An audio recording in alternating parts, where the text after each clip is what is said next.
Alright, here's another one where we're going to talk about biotensegrity, thermodynamics, and consciousness.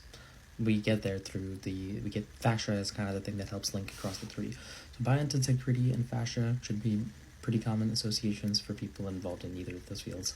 Thermodynamics and fascia, Serge Gregovetsky is a great introduction to that. He has a couple of lecture videos on YouTube that are still available talking about how fascia is almost necessary for thermodynamics and how to calculate certain energies in the body, the forces that are produced.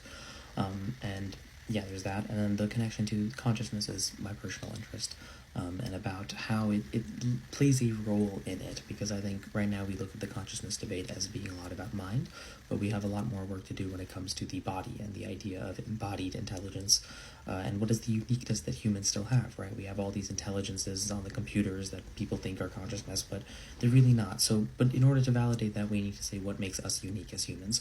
So this is why this is relevant to me. So let me just start reading what is there, because this is my attempt to make it empirically driven.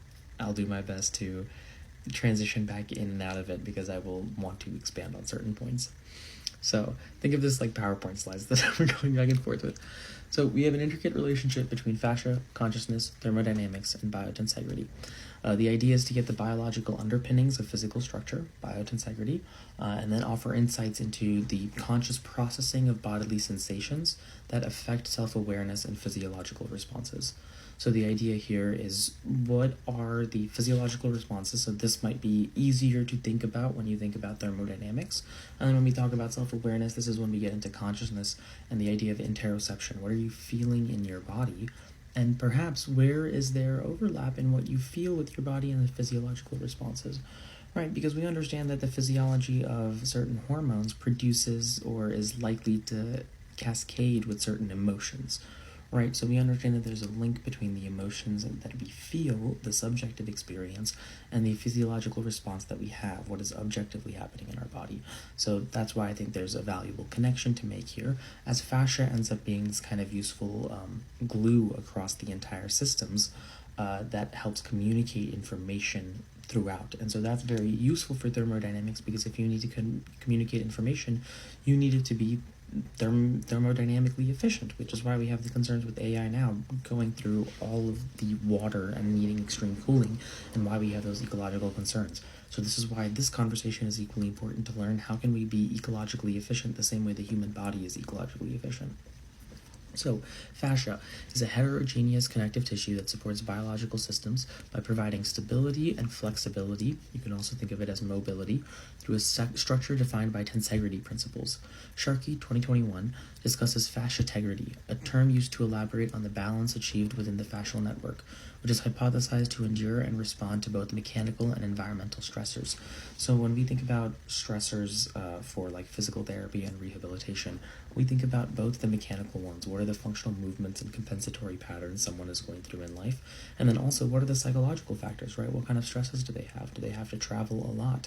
At work, are they under a particular type of stress in a particular position that demands, certain lifestyle changes? So how does that play into how the body is responding? I think we're seeing a lot more of this kind of discourse coming up now through the discussion of hypermobility and EDS, where we see this laxity in the muscles, where they're not able to maintain this sort of bodily integrity, and we're seeing parallels with that and having I wouldn't say mental integrity, but rather focus related issues. Well, that's the softest way I can put it. I can't think of another word right now. So the capacity of fascia to transmit mechanical forces, mechanotransduction, indicates its crucial role in mechanotransduction. This is what happens when I want to speak, and then affecting how cells perceive and respond to their physical environment. This is from Swiatek 2023 and Chaitao 2013.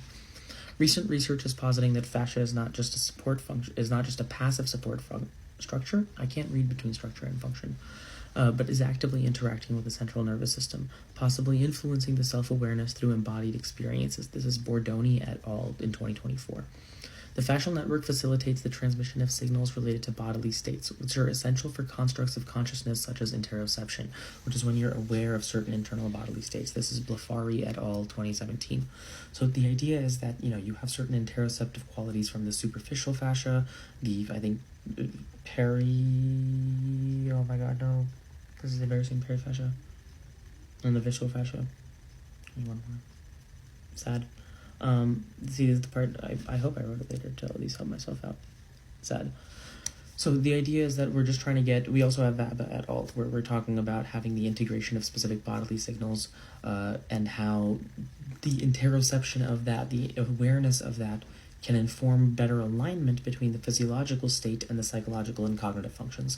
So we're getting better alignment between the body, the physiology, and the mind, the psychological and cognitive functions. But technically the physiology is the mind-body duality together, and then I would argue the psychological and cognitive functions are more of like what we consider the conscious or the awareness of self, the subjective experience we have.